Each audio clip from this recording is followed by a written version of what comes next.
rocks. Ubiquitous and found just about everywhere. They've been used for ages by men and even monkeys as tools, weapons, and building materials. Yet even before the dawn of civilization, man has sought to not only use rocks in their natural state, but to cut them and shape them into ever more efficient and useful tools and ever more beautiful and magnificent objects of construction and adornment. Statues, shrines, pyramids, monuments, and monumental marvels of human achievement. Yet it all begins with cutting something that is by definition hard as a rock.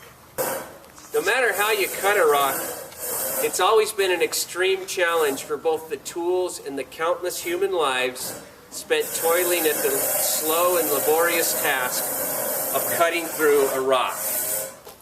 Over time, however, advances in techniques and tools such as metal blades impregnated with diamond grit, like the one these guys over here are using, have really helped.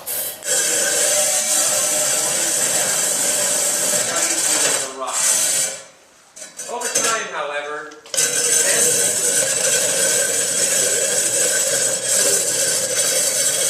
yet it wasn't until the rise of steam and electrical powered machines that the need for massive amounts of human labor gave way to engines and motors. Okay guys, you can stop, it's fine. We'll just finish these on the electric one. So step over here and welcome to the Industrial Revolution. No more need for human muscle and forced labor. Instead, electrical motors turn belts and gears and metal blades, which tirelessly grind their way through rocks, never resting, never complaining. Okay, seriously now, this is a classic Highland Park slab saw. And how it came into my possession is a long story, but suffice it to say, I'm thankful to my good friend Billy and to the family of the original owner, John Bruce, for their just gracious generosity in allowing me to have such a treasure. And, just a couple words about John Bruce. I didn't really know him that well, but I just knew of him growing up, that he and his wife Nell faithfully attended the church I grew up in. And it wasn't until later in life that I became interested in rocks, well after I was grown and married and everything. But somehow John found out, and he invited me over to his house, and he showed me his whole rock collection, and I just only wish I had got to know him more when I was younger.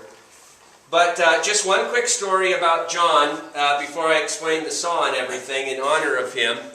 At his memorial service I heard this story, and John used to go out rock collecting with groups of other rock collectors. And, he was just a very quiet and kind man. He wasn't very tall, but he was stocky and strong and built like a tank. And so one day they were on this rock collecting thing, and they were out away from their cars and everything, and they ran across this just beautiful rock, just right in the middle of where they were walking. And it was the most beautiful, just greatest rock ever, and immediately everybody just rushed to claim it. And John, being just the unselfish guy he was, just kind of stood in the background while everyone fought over this rock. And the only thing was, this rock was so big and heavy that one by one they tried rolling it, scooting it, or if they had some kind of dolly or cart, they'd try to get it on there. But it was just too big and too far from their cars. And finally, the last guy that was scooting it he just gave up, and he just left it there and walked on and rejoined the group. And when he did, John stopped and he walked back over to where the rock was. He bent down and just picked it up, put it on his shoulder, and walked it back to his car. And that's just a great story, and it's just a great honor to have this saw of his and keep it up and running. So, now how this slab saw works, it's got a 20-inch, diamond blade. It's a metal blade with diamond grit embedded in the outer rim there. And even with a saw like this, power driven and everything, it's going to take 20 or 30 minutes to cut through a big rock. So, you know, you can't just hold it there, whatever, and you want it to cut through smoothly and slowly. So this saw not only provides the blade to cut it, but it provides this movable vise that will has a gear underneath this carriage that when you lock it down, it'll pull the rock like as slow as a clock moving. You can't even see it moving, but it'll pull it until it's past the blade, and the slab will cut off. Hence the name of slab saw. And so when you mount the rock in here, you just mount it in here. And why don't we have one of the cameras move to the other side here? And we'll mount a rock in here that we want to cut. For example, like say we were going to cut this rock off here. We lock it into the vise, and we use these blocks of wood because depending how oddly the rock is shaped or whatever, the size, we want to clamp it in with this really tight, and then we can adjust it with these cranks here, like how far left or right. But first I would want to crank it over to the right so it actually could pass the blade, because one important thing is you won't know exactly how long it's going to take, but there's a little chain right here hooked to the carriage, and you hook this chain to the switch, so when the carriage gets as far as you want it to go, it'll pull the switch off. So it's like, wow, someone really was clever how they thought of that. So what we'll do is we'll put the rock in there, and we'll measure how far we want it to go till it's for sure cut off, and then we'll select the appropriate length of chain and we'll cut it. Now, the other thing to notice is this looks kind of like a I don't know, a tank or something, and it is. It's full of cutting oil. It's just a thin type of oil, so that when the blade spins, the bottom of the blade is passing through the oil, and it keeps it lubricated, and that keeps the blade cool and makes the blade last longer and not get too hot and cut really smooth. So this is full of oil till about right here. And if I just turned it on right now, I would just be sprayed with oil, and it'd just be this whole place would just be covered with oil. So I'm not going to do that, and that's why this hood closes. When you turn it on, you close the hood, and you can't really see it. There is a glass top on here, but you can't even see through it anymore. But anyway, it's all closed up while it's cutting, and it'll take, like I said, 20 or 30 minutes to cut through a rock. And the whole thing is driven with these belts here that turns the blade, and there's a motor, and so the belts turn the blade, and they turn some gears over here, turns a wheel which turns some gears, which turns this screw in here, and there's a clamp on this carriage, so when you clamp it, it locks onto the screw, and now as the screw turns, the carriage moves. So with that, we'll cut a rock. So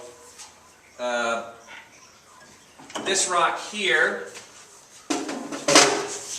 just looks like a rock most people would just not even pay any attention to. Same with this rock here. Just kind of the rock you might step on in a creek or whatever. But it's amazing. Just about any rock you cut is going to be beautiful once it's cut open.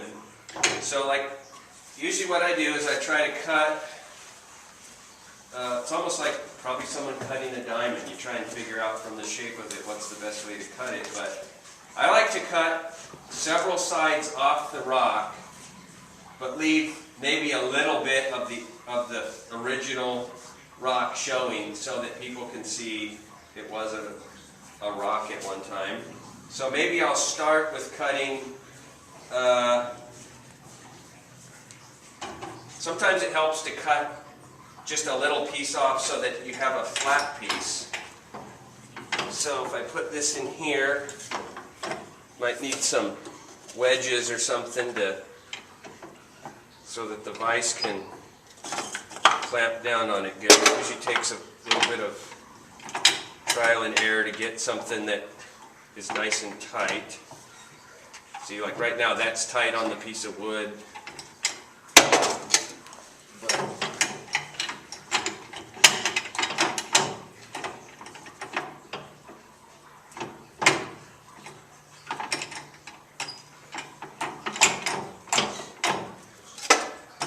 Okay, this will work. We'll just cut the end off this rock. So we have a flat spot on both sides, and that'll help cutting the other pieces of it. Okay. So tighten this in here. And as I said, you want to make sure it's nice and tight, because if it came loose, that would be really bad. So, get that nice and tight like that. And now, I need to see how far to hook the chain here.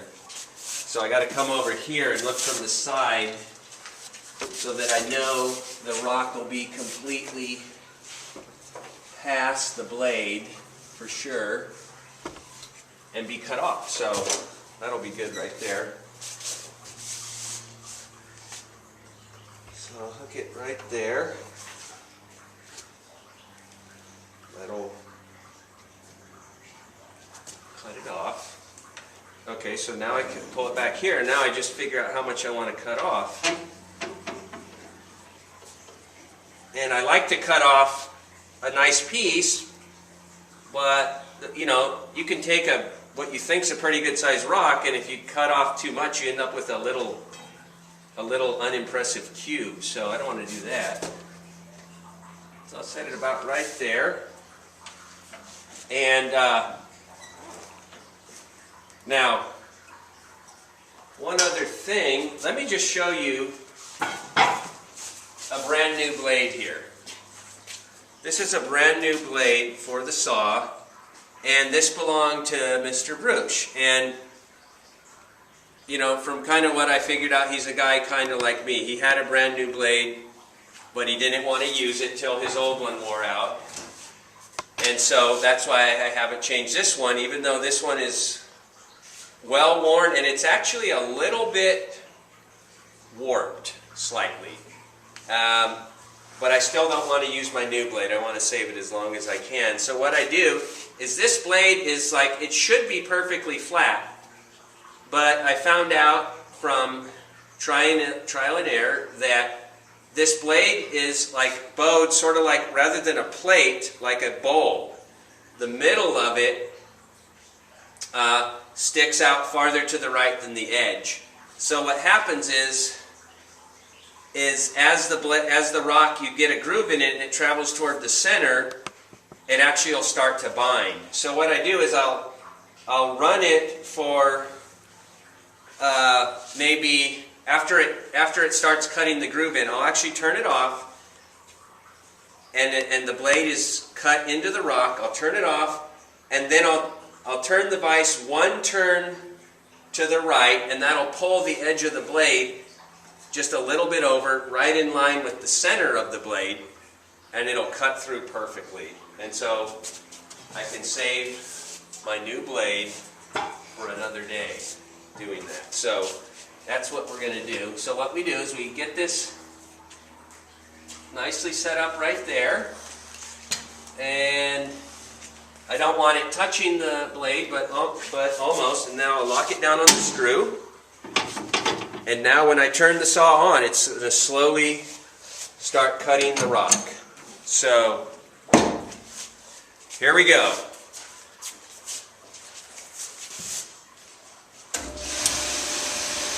And it's turning. And so now it's just going to turn for a good 20 minutes or so. And Pretty soon we'll start to hear some grinding noise, meaning that it's starting to hit the rock.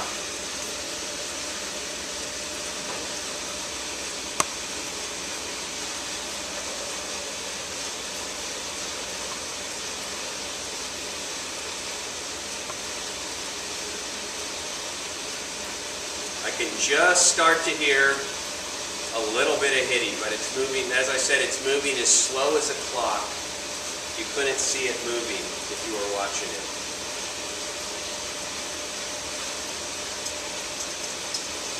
Now I'm starting to hear it.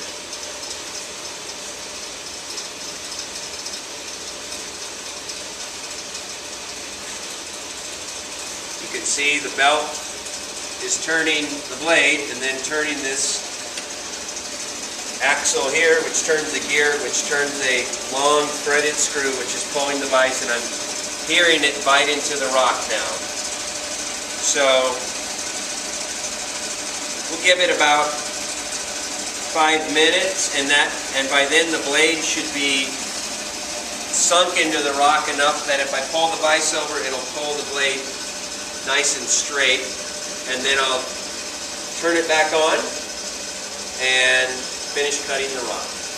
Alright, we've been running this about 5 minutes, so it should be the blade should be well into the rock, so I'm going to turn it off and give it a second because there's a bunch of oil mist in there, and when I open the hood it's all going to come out, but that's okay. Open it up and we see oil sprayed everywhere, and yeah, the blade's a good 1/2 inch into the rock, so when I move the rock towards me one turn, it's going to just pull the carriage this way and straighten the blade. Just the right amount. And now I'll turn the saw back on and finish the cut. And the bigger the rock is, the more important it is. Otherwise the blade would bind if it doesn't go perfectly straight. But that should be perfectly straight. So now just turn it on, wait till it's done.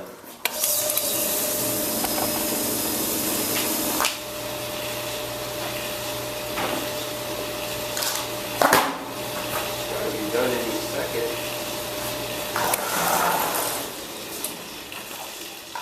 Okay, that's it. It's cut through. Hopefully the slab is cut off if the chain was set right. So perfect. Here's the piece that was cut off.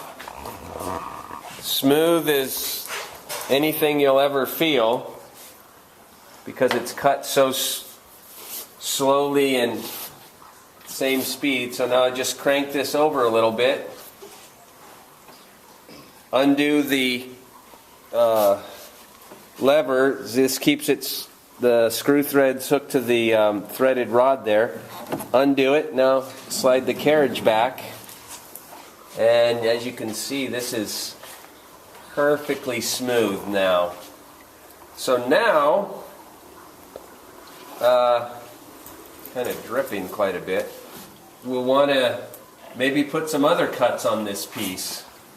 And now that I've got a flat side here, and the other side was fairly flat, sometimes that makes it easier to clamp in the vise.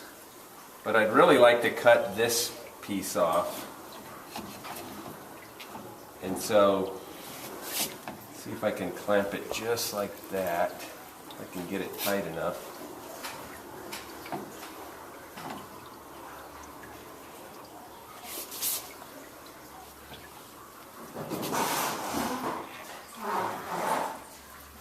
Tighten it down. Come over here to measure how far it'll need to go.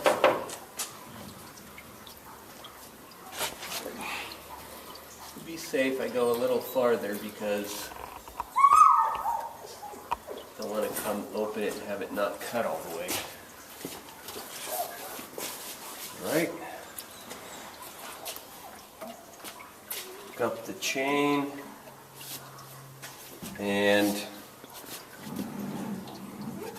crank it over.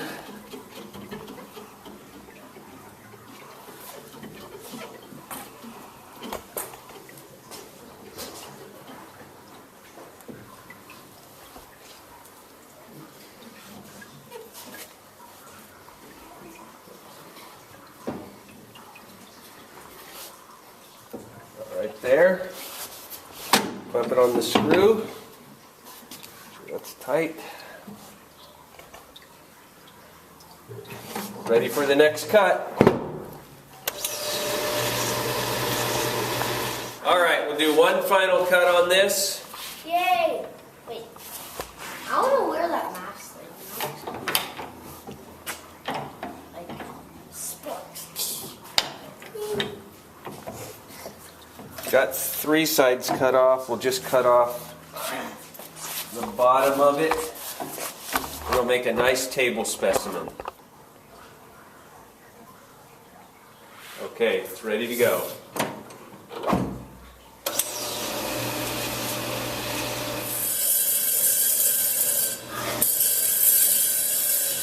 Alright, we're on our final cut here.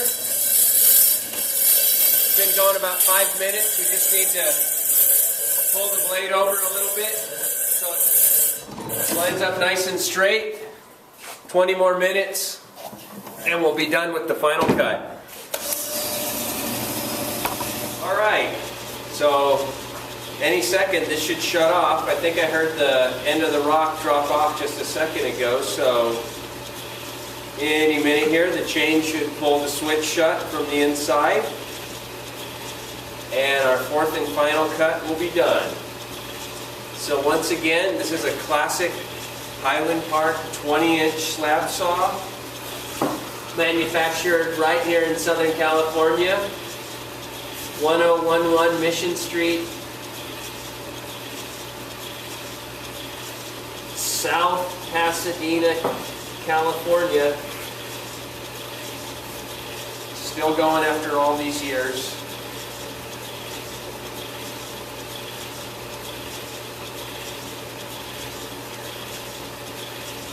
And any second it should be done. There it is. The 4th and final cut.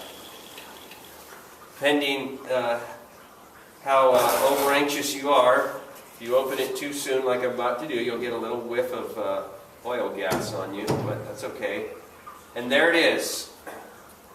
The 4th and final cut. Came out perfectly smooth. Now we'll just back the carriage off the blade a little, loosen it off the threaded screw, pull it forward, and there it is.